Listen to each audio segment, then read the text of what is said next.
Hi, thank you for calling XYZ. If you would like to contribute to an online survey after the call, please stay on the line. How may I help you today? Frank, hey dude, this is Joe. Hey, where's my crew? And why are you asking about after call survey? Anyway, none of my crew showed up. I gotta get this place cleaned up. We gotta get ready for the next show in like 2 hours. And none of my crew showed up. So you think you can uh call Sam and tell him that I need some backup here. I need some help. Thanks. Joe, hey man. Yeah, we're working on a new platform for customer service with, our employees and everything. Hey, man, sorry your crew didn't show up. Um, Something must have gotten dropped. Like drop the ball. Yeah, I'll call Sam and see if we can get you some temporary staff to help you out. Uh, Hang on there, uh, Joe. We'll see what we can do for you. A survey? Well, Frank, you can put me down on the record. If it's a score between like 0 to 10, and like 10 being very satisfied, right now, I say I give it a 0. Frank, dude, my man, this is the fourth time this happened this week. I can't get my job done. What's going on? And by the time the temp crew comes on, I don't have but like 30 minutes to get this place cleaned up. I'm sorry, man. This is a bust. I can't work like this. Yeah. Ah, Send the crew and we'll do what we can. I think I need a vacation. Hello, Sam. Jeff here. Corporate is really excited about your new pilot program, treating our employees with a customer point of view. Keep us posted. We look forward to seeing those skyrocketing numbers with increased productivity, increased customer satisfaction, and you got my cell phone number, you got my email. Keep me posted. Hi, Frank. I got your message. I'll do my best, but the word on the street is, nobody wants to come in. Nobody wants to come in and work with Joe. Yeah, he has a hard assignment. I don't think it's Joe personally. I think people think they don't have enough equipment, and the work hours are terrible. People have families. Yeah, I know. Maybe we should talk to Sam. I know he just got back from vacation, but I don't know. I'll try. I'll try to get more temp people in here. Okay, bye. I just got the numbers in for this first week on the pilot program. And I just got the message that Joe's crew didn't show up. This pilot program is not turning out the way we had planned it. I think we better go back to the drawing board quick. Then I got the message from Jeff. I don't know why people are complaining. I think we got the best work hours. We got the best wages. People are just not satisfied. Maybe we should just fire them all. Okay. I'm just gonna call a staff meeting and all the managers. We'll figure this something out. We got to. Nobody's going home. I'm just going to make a call and say we're going to have a late night meeting until we figure this all out.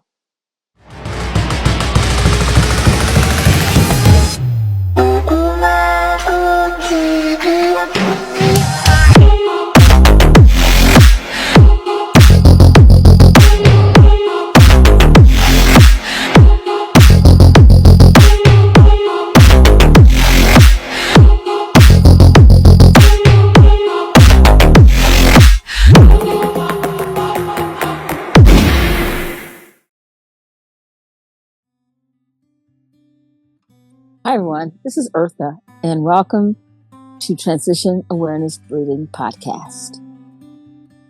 Today, I'd like to invite you to join me in our continued discussion about burnout.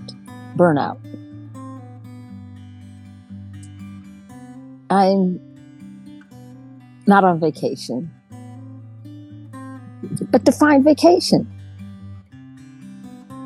If a vacation is away from your office, then I'm on vacation. If vacation means to be away from your home, your state, or your country that you reside in, if that's the definition of a vacation, then I'm not on vacation. A vacation is almost like a state of mind. And so when that thought comes into our mind, when we're frustrated, we feel tired, we feel fed up, we feel the mundane of the mundane day is just getting tired, and the word burnout, your burnout, keeps creeping into your mind, then what about if we take a moment and think about when we're on a vacation, according to our definition of vacation, what do we do? You know, it's an intentional packing up and moving to a location where we're thinking about something else other than our regular work day or mundane of the mundane day. And so what if we can take that feeling and that sensation and bring it to where we are at?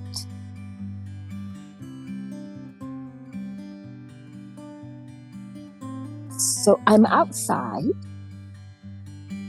and I remember I went camping with my family, and it was wonderful weather. It was fun making tea outside.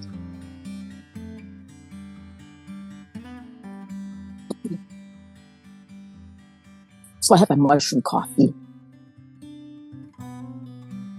And so I wanted something different, you know, changing the palette, something different.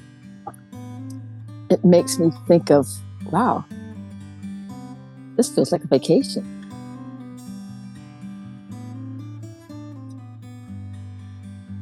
Smooth, warm, kind of hot chocolatey texture. Now, some people might get one of those little drinks with a little umbrella on top of their drink with lots of ice and fruity flavors.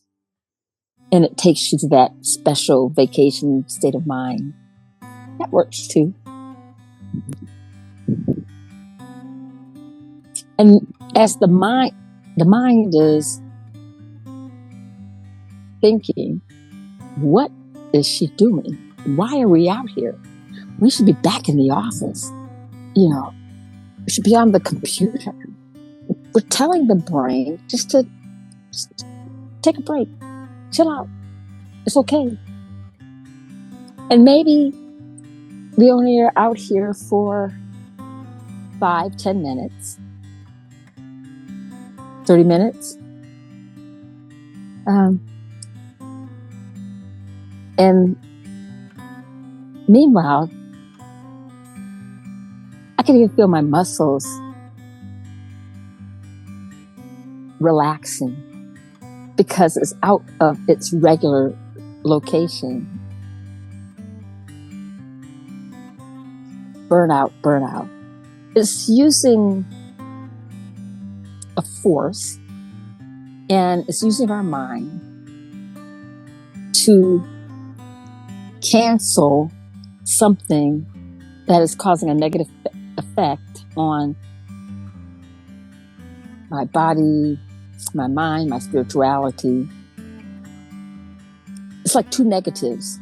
A negative and a negative makes a positive. And so that's not to say to use the symptoms of burnout, tired, maybe grouchy, lack of sleep, not doing more of that, but being aware of when we're on a relaxing, what we consider a vacation, we take that sensation, that feeling, and we bring it to where we are at. Even if it means going outside and switching a location for a few moments. Doing something that changes our experience, changes our awareness, the smells, the textures. So I'm breathing in and I see the trees around me. And not even worrying about, the neighbors are saying, oh, there she is outside. I wonder what she's doing. Who cares?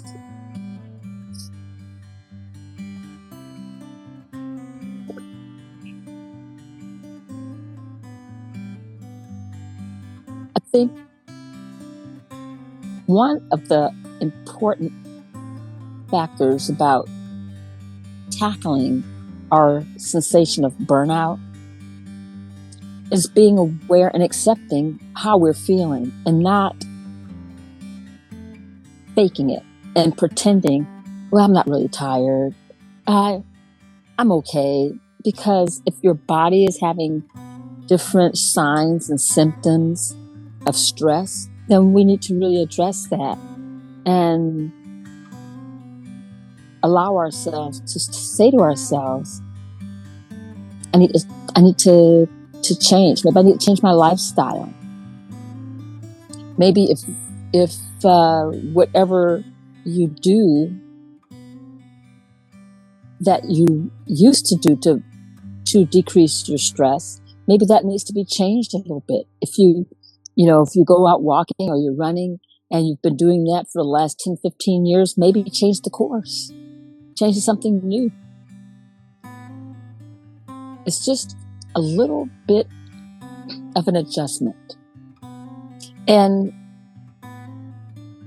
when we're asked, so, hey, how you doing? We know that people may not be really wanting to know how we're really doing. But then we don't have to say something that's insincere. It's going to be a great day. I'm here, and it's going to be a great day. Because at the end of the day, whenever that is, you're going to have a conscious awareness that at the end of the day, it will be great. Whatever great means to you, whether it's ending the day, going to see your family, taking a break, trying something new. So interjecting little positive spurts throughout the day burns out the burnout. Trying a new beverage. I have mushroom coffee. It's really good. It doesn't taste like mushrooms. It's, like I mentioned before, it's more of a hot chocolatey type of texture. And I love this mug that says, "You got this."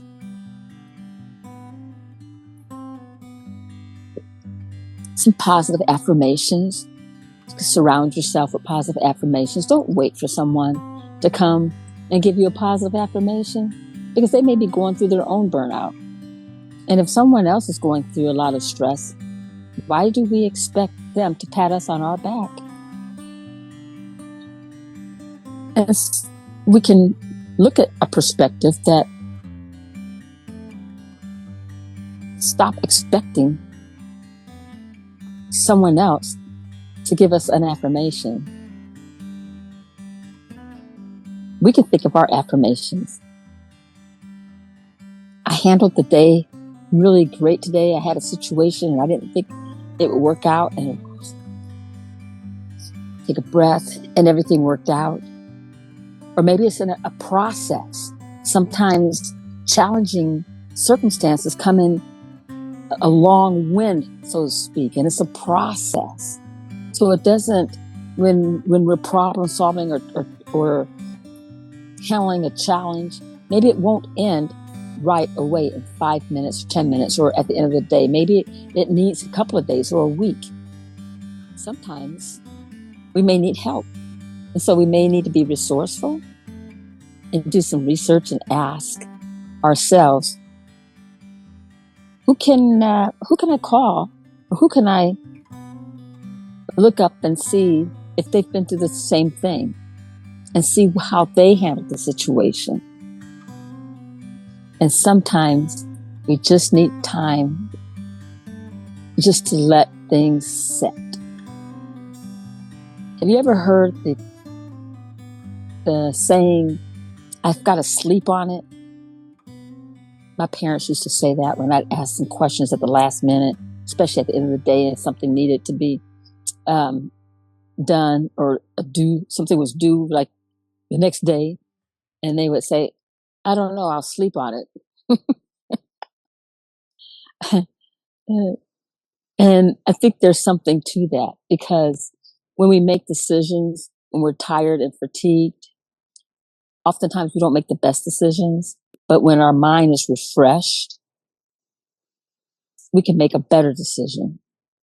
And maybe we can't wait till the next day. Maybe we can tell ourselves, "I'll wait till the end of the day," or "Give me a couple of hours. Let me think about it." I think that teaches our brain not to be reactive and to be more responsive. Helping others. When we're so tied up into our day, our busyness of our day, maybe take a moment and look at your community. And there's things in our community where people are at a point where they need help. And maybe, we feel like, well, I'm just trying to handle my own stuff. I can't be handling other people's stuff. I've heard that many times. And I think that's being stuck. I grew up in the Midwest. Lots of snow, lots of cold. And many times when someone is stuck in the snow, it was very, very few times where someone would be out of their car or trying to get out of the snow without help. Usually someone would stop and help a person to get out of the snow. Or sometimes the car would go into a ditch because of the ice, and the car would spin and you wind up in a ditch. And inevitably, there would be people that would stop and help. Not too many times. I can't remember, not once, where a person was just left in the ditch. And so taking that situation, if we're in a mindset of, I got my own ditch, everybody has to get out of their own ditch. But if we help each other get out of our own ditch, then we're both out of the ditch. We're out of the snow. And we can celebrate that. We can celebrate giving, and we can celebrate our gratitude that that person was kind enough to help. And I think those are the mindful qualities that a vacation brings, the vacation state of mind, the kindness, the compassion, the gratitude, the positive ambiance where you feel that you're not alone. I think that's what a vacation state of mind brings, no matter where we're at. And I believe, in my opinion, that some of the hard-charging, high-performing companies, organizations, or entrepreneurs are working in that state of mind. From an outsider's point of view, it looks like they're running themselves ragged, but inside their world is the best place to be. And it's because of the state of mind. They have a vacation state of mind. And it's just not the individual. It's the mentality of thinking as a team and taking care of each other as a team and welcoming input from the team and not putting oneself in a position where there's such a hierarchy in the organization where the top doesn't listen to the middle part of the pyramid or the base part of the pyramid. I think if there's a hierarchy where the top of the pyramid, the administrators have a demeanor where the people in the middle part of the pyramid, I'm talking about the leadership pyramid, I think when there's a superiority type of mentality, not only is there mental burnout, I think there's emotional burnout and physical burnout and spiritual burnout. And in those kind of organizations, the best people leave and they start their own organization and they learn from their environment of what they would do different. And that may be the catalyst. It may be the message for you, for me, that what I see is going on is a message that I can do things better, because to accept where we're at and saying this organization's culture is structured around authoritarian, around a top-down decision-making platform. And if I don't agree with that, then I can build my own platform with something different. This is something to think about. That's just something to think about in a state of mind of burnout, because oftentimes we see things from the lower level platforms that the higher echelons do not see. And if there's not an avenue to speak to the higher echelons, then you have to kind of question, is it really worth sitting in that organization, experiencing tiredness and grumpiness and fatigue, and just being there for a paycheck? Because after a while, even the money won't matter. And then the health declines, or the mental sharpness declines. And when things start wearing on our health and our mentality, you can't even do anything with the money. Vacation state of mind. Our friends in the movie that I put together, What do you think about that movie? How would you handle that situation? How would you change the organization? What are some common themes that you're seeing in that particular organization? Well, those are some questions to ponder. And I think I'm going to drink some more of my mushroom, coffee, hot chocolate, whatever it is. And I look forward to talking to you again next time. Have a great day.